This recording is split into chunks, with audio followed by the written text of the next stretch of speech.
Hey, it's Greg Pickel. I'm Bob Flounders. It's time for another edition of the Blue White Breakdown, PennLive's Penn State football podcast. Mr. Pickel just dropped off his golden retriever, Lola, to the groomer. I'm hoping things work out. I think she looks beautiful. I don't know that she needs a lot of work, but she is a little hairy. Hopefully that'll get taken care of. It is shedding season, Greg, so I do feel for you as we head into late April. Otherwise, how are you doing?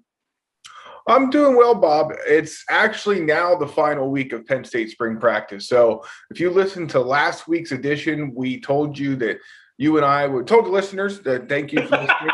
By the way, just so we get it out of the way, because we'll probably forget, Bob, you can find the Blue White Breakdown podcast wherever you get your audio, Apple, Stitcher, Spotify. Find podcasts, find us, leave us a review, like, rate, and subscribe. Videos available, youtube.com/allpennstate. When you listened to us last week, we had said that Saturday's practice, which you and I would attend, would be the final one. Yes. Turns out that wasn't exactly the case. Now, James Franklin, in his post-practice interview, very much made it sound like this was always the schedule, so I'm not sure what exactly transpired. But at any rate, Penn State practiced. We're recording this on Wednesday. Their penultimate practice of the spring is today. They practice Monday after that Saturday scrimmage. They practice tonight, and then they will host guests of the program, senior members of the University Park community, and media members on Friday night for a practice under the lights to wrap things up. So we're almost there, Bob. We've learned a lot. We finally got to see something, and we'll have one more chance to do that at the end of the week. Penultimate. Don't use big words on me, Greg. I get confused easily at this point in my life, but I'm glad you explained it. Now I know. Now I have a better feel for it. Yeah, we did kind of think last Saturday. I don't know. I don't ever remember a James Franklin spring going quite this late, and I don't know. I don't think we were duped. We probably they didn't really say much other than we just associated a scrimmage with the end of Penn State spring. Well, yeah, we also associated the phrasing of final spring practice in the news release about this. A reason it could have been the final spring practice. But, things change. It is no problem. You and I certainly aren't going to complain about one more week of getting to follow actual football and all that. So that's a plus. I know the listeners feel the same way. And, so – it's okay. No biggie. One more chance to do it. Bob, we're now a few days removed from the spring practice that we watched, and I don't know if you had this on your agenda, so I'm going to hijack it for a second. Good, great. Looking back on it, is there anything that we missed on our podcast Saturday night that we should kick around now? I have one thing in mind. Does anything come to mind to you? Oh, boy. I believe we talked a lot about the quarterback play. We talked a lot about Caitlyn King. We talked a lot. I think we talked about Mike Miranda at center. We mentioned Devin Ford and Noah Kane and where they kind of are in the running back rotation. But if you've been thinking long and hard about something, that's always a dangerous concept for me. So I'm just going to let you run with it, man. Go ahead. I feel like, and I'd have to go back and listen to be 100% sure, but I don't feel like we gave enough attention to Kevon Lee. The more I thought about kind of how he ran when he was out there, he looked pretty good on a number of occasions. And I think we kind of glossed over that maybe on Saturday night. So that's one thing to consider. And I just guess I can't help but think that, Penn State's running back situation, we know it's very good. I think we feel even better about that now than we did before. And the reason what made me think of that was if you visit our site, PennLive.com/Penn State football, I did something for Wednesday around lunchtime about James Franklin saying that they really need to get the run game dialed in over these last spring practices because, and it makes sense. It maybe is so obvious that you wouldn't think of it, but you can simulate 7-on-7 passing stuff, things like that all summer. You can't really simulate blocking and hitting a hole and going in a real pad-like environment in the summer. So they're going to focus on that here to end the week, and it makes me think that we might even see more splash plays from the running backs during the 15th practice on Friday. But that was one thing that stood out to me that I thought we could go back to quick before we keep moving on. Greg, you know what's another way to get that run game dialed in? I could think of two things. Put in a fullback and go under center. Now, that's going under center. That is one thing we probably could have. I don't know if we referenced it on Saturday, but Penn State did we did reference it, but they did go under center, I think, a handful of times. I think you'll see that in the fall, but I was just kidding about the fullback because I don't think there's any any fullbacks on the roster. Greg, well, the scrimmage that's coming up, who knows what we'll see on Friday night. We'll talk about that a little bit later in our podcast, but you know and I know the fans are just eager for any recruiting news updates with Penn State football.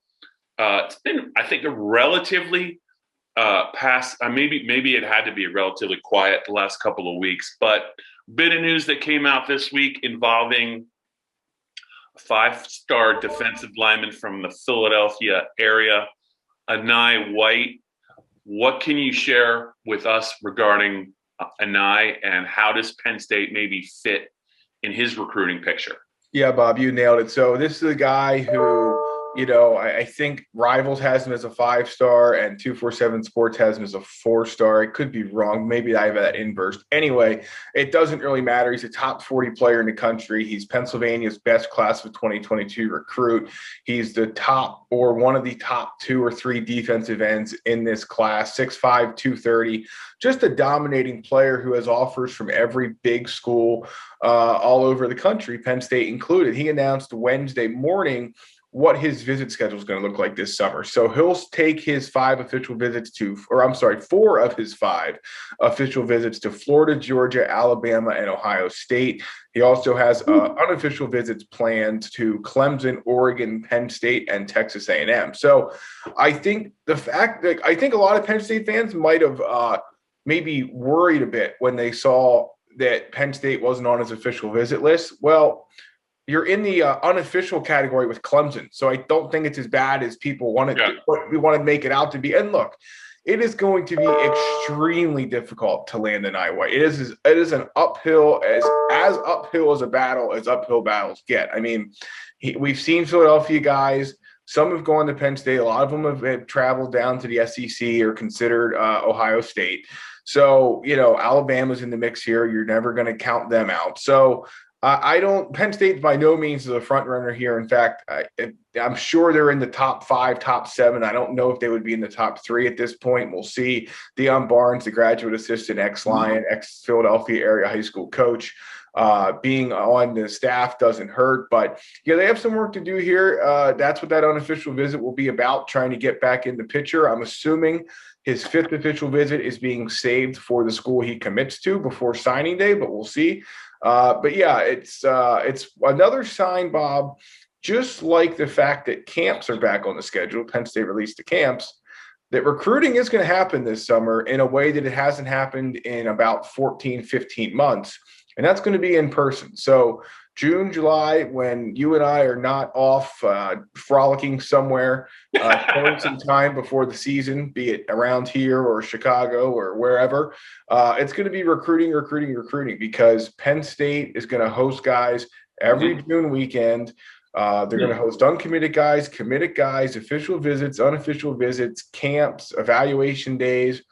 I think they're going to have a chance to do some of that in July as well. So after months and months of Zoom visits and all this other stuff, they're finally going to be able to get guys back on campus, which we know is really important. Speaking of being on campus, one thing when you asked me about recruiting updates before we started that I should have mentioned but did not, class of 2022 Cocalico offensive lineman Ryan Brubaker, who's one of the staff's top targets along the offensive line in this class. He actually took a self-guided tour of University Park on Saturday while the spring practice was going on. Now we're still in a dead period. That's going to end June 1 and allow for those in-person visits to take place, Bob. But he was able to come up, take a self-guided tour. He's allowed to kind of go into any part of campus that a regular student or a regular person could. So, of course, the Beaver Stadium was not an option. The football facility is not an option. But the fact that he got up there prior to his plans for an official visit in early June is another good sign for Penn State. Yeah. Real quick, just to put a bow on Anai White and Penn State's recruitment of him. Tell me if I'm wrong. Penn State, in terms of James Franklin's time, when it comes to 5-star defensive players, we're talking about Micah Parsons. We're talking about Brandon Smith, both linebackers. I don't know if Curtis Jacobs actually got the 5th star or he was more of a high 4-star. But other than those 3 guys, I don't know that Penn State's had a 5-star defensive signing, and they definitely have never had a defensive lineman who's a 5-star. Is that correct? As far as I can remember, yes, that is true. Obviously, defensive line recruiting in general has been tough. I mean, in terms of the star rating aspect of it, now they've had guys, Yetur Gross-Matos, obviously, and there's been others go on to the NFL, but the star rating aspect of it has been tough. It just really has been. I think Shaka Toney was either a high 3-star or low 4-star. He'll be drafted too, but they have not had great success. More so at defensive tackle has been a big challenge to get the highest rated guys. And PJ Mustipher is an example, but otherwise it's been more misses than hits. And has been a little bit better, but that's a challenge too. You think of Brian Brissy down at Clemson. He's a 5-star guy who Penn State spent a lot of time recruiting and did not get. There's been a ton of defensive tackles. We don't have enough time to list all of them. But yeah, for whatever reason, it has been, and it was, Sean Spencer was a great asset of Penn State, a great coach at Penn State, but it's not like he was lighting the world on fire when it comes to reeling these guys in. John Scott Jr. is trying, but he also has, as far as I know, has yet to host a recruit that he's offered on campus. So it makes it tough. It may not be, I know everyone's dealing with that, but it's a fact of the conversation you have to address. So this continues to be a work in progress. The fact that they're putting guys into the NFL certainly doesn't hurt, but it doesn't seem to be the big help that you might think it'd be. Okay, Greg, let's move it along. Let's get to 2 personnel notes involving the current team. One with a current player and now one with apparently a former player.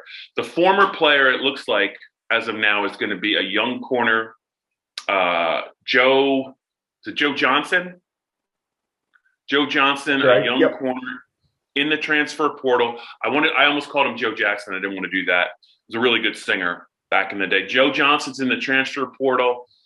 And also, I think right after Saturday's scrimmage, which was not the final practice for Penn State in 2021 spring, just making that clear, I believe it was none other than Jack Ham assisted James Franklin in putting a really good special teams player by the name of Drew Hartley is going to be on scholarship for the 2021 season. 2 notes. Greg, is regarding Joe Johnson, was the writing on the wall. Penn State likes their cornerback room. They've already moved Marquise Wilson in the short term to wide out. They feel really good about, a lot of guys coming back. Obviously, Caitlyn King, the true freshman, has made a huge. Is he looking pretty good? Is he looking pretty good? I don't know if he's hurt. Penn State also added South Carolina corner Johnny Dixon. So they're pretty, knock on wood, they're pretty stacked. So I think some players have had to make some tough decisions. Joe Johnson in the transfer portal, not maybe a big surprise. Hartlob, I think it's Hartlob, isn't it? It's not Hartley. Correct. They value him. He's a pretty good coverage gunner, one of the fastest players on the team. Which item interests you more, Hartley putting on scholarship or Joe Johnson out the door? Well, I think with Joe Johnson, it's just kind of an unfortunate situation where he came in with a lot of really talented corners. There's a lot of talented corners on the roster. Yeah. Now there's a young guy who's impressing everyone to the point where he might pass some of those veteran guys. Yeah. For playing time. So if you're Joe Johnson, you're talking about Keaton Ellis, Joey Porter Jr., Marquise Wilson, Daquan Hardy. All those guys got playing time last year. He did not. Caitlyn King's on track for playing time. I mean, it's just a numbers game, and the numbers aren't in his favor at Penn State. So for him, I know a lot of people say, and James Franklin's among them, say that, well, the transfer portal is just a way for guys to take the easy way out and not compete. He could compete here all he wanted. I'm just not sure he was ever going to catch up to that level of guy fast enough to see the kind of playing time he wants to. So I don't blame him one bit. It's one of the more talented corner rooms, I would assume, in the country. I mean, I don't have the data in front of me to give you exact examples, but I have to think it's up there. And so, he had to make a decision that was best for him. I'm sure as spring practice winds to a close, Bob, he's not going to be the last guy to make that choice, but it doesn't surprise me one bit. And then with Drew Hartlob, he went into the transfer portal and looked around, was wondering, I'm sure, if there was somewhere he could go play safety or whatever as a scholarship guy. Either didn't have any options or didn't like his options. We don't know. We'll never know, or at least not for some time. But he's if you're talking about guys to put on scholarship, he makes as much sense as anybody. He's a key special teamer. Pretty sure he plays all 4 special teams, Bob. We've seen him do a little bit of everything, and he's a glue guy. I mean, he's one of the guys you like to have in your program. He's not going to maybe wow everyone every time he's on the field, but he's solid. He's reliable, and those are the kind of guys that are, when they're walk-ons, you look to give a scholarship to. So not surprised by that, and for him and his family, it had to have been a thrill for Jack Ham to not only come down, but I believe he compared him to a pretty famous former Steeler, if I'm not mistaken. I can't think of who it was at the moment. Was it Joe Green? Do you remember? I'll look. I mean, maybe the greatest Steeler defensive player of all time. That's a pretty high comparison, but maybe it's deserved. I don't know. They play different positions. Joe Green's like 15 times bigger than Drew, but, I would never doubt Jack. How about Jack Ham's long flowing hair? I know you really like that, yes. I can't wait to see him again. It's been a while. He's a he busts chops as good as anyone when we see him on the road. That is some impressive hair. I can't wait to see him. He looks great, though. He does look great. One of the great Penn State players of all time, one of the great Pittsburgh Steelers of all time, part of the Penn State radio coverage team along with Steve Jones. A must listen to. Those guys are great, but I don't think Jack's had a haircut in a while, and I know we're going on off topic. One more thing to get to, Greg, with regard to Penn State corners. They've always, since the moment James Franklin got here, if you're not playing as a true freshman corner at Penn State, good luck carving out a role, because you can just go down the list. And the fact that we never heard Joe Johnson's name once last year just didn't bode well. They play their true freshman corners. They identify them early. They either play them on special teams or they play them as the 4th or 5th corner. And that never happened for Joe. So I think moving forward, when Penn State brings in a scholarship corner and you don't hear about him as a freshman, you might want to start thinking about the transfer portal in year 2, because they like to play their best ones right away. It just didn't work out for Joe Johnson. Speaking of Penn State defensive backs, let's turn our eyes real quick towards this Friday night scrimmage. Hopefully this is legitimately the last Penn State practice, or else James is messing with us again and they're going to go into June, which I'm not ready for. But we're not going to talk anymore about Caitlyn King, because I think everyone knows how Penn State feels about him. We certainly saw him play well when we saw him in the scrimmage on Saturday. We didn't see a couple things we didn't see. We didn't see Penn State use Joey Porter. I don't think we saw Keaton Ellis maybe sparingly. Tariq Castro-Fields only played on a punt coverage play and almost got himself knocked out. We also didn't see Jair Brown, the safety, in the secondary. I don't know what's going to change in 4 or 5 days, Greg, but is there anything that kind of strikes your fancy as far as maybe what Penn State could do in this final practice? Or do you think they're going to scale it back even more because now we're a week closer to the regular season? They know what they have in their veterans.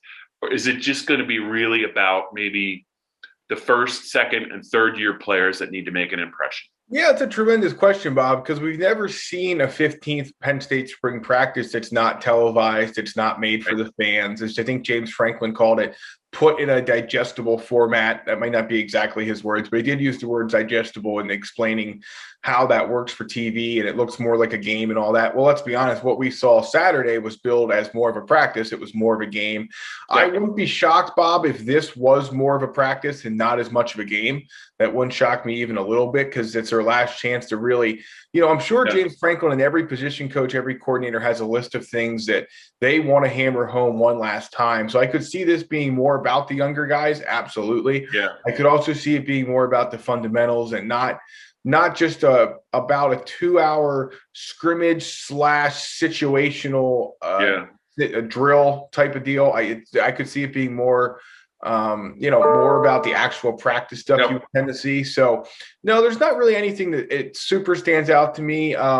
Will be good to see Sean Clifford and the quarterbacks again. Obviously, that gives us a second opportunity to see where things are. Because, again, even though we've all said our piece about what Sean Clifford looked like on Saturday, some good moments, some not great ones, some ones that reminded you of last year. It was just 1 out of 12 practices at that point. So I will be curious to see with a second look what he can do and where things are. So we'll see.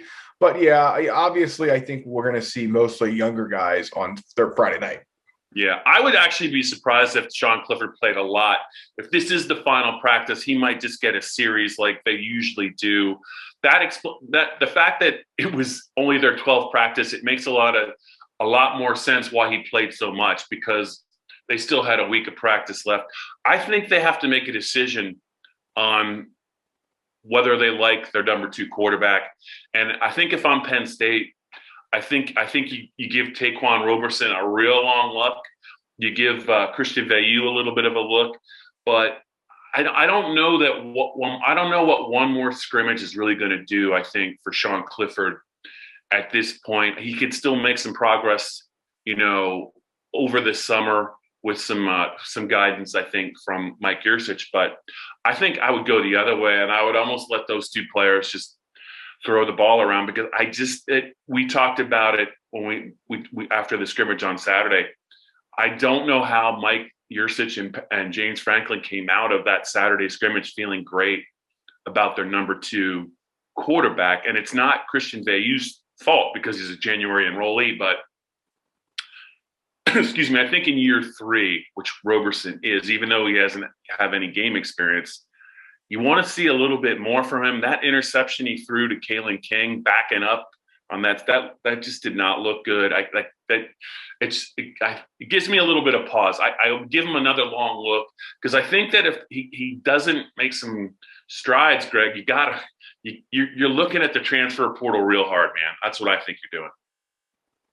Yeah, Bob, I don't think there's any way around it. But again, the problem is that the portal's not guaranteed to give you something that you want. And that's the issue. But even if they can't find someone that they feel like is 100% a lock to even compete with Sean Clifford, they have to bring somebody in. I know that there's probably some quarterback situations that are challenging across the country, but to have 3 scholarship guys, 2 of which haven't played in a game yet at the college level, 1 of which hasn't played a game at any level in 2 years. I just don't know how you can go into a season with a quarterback room like that.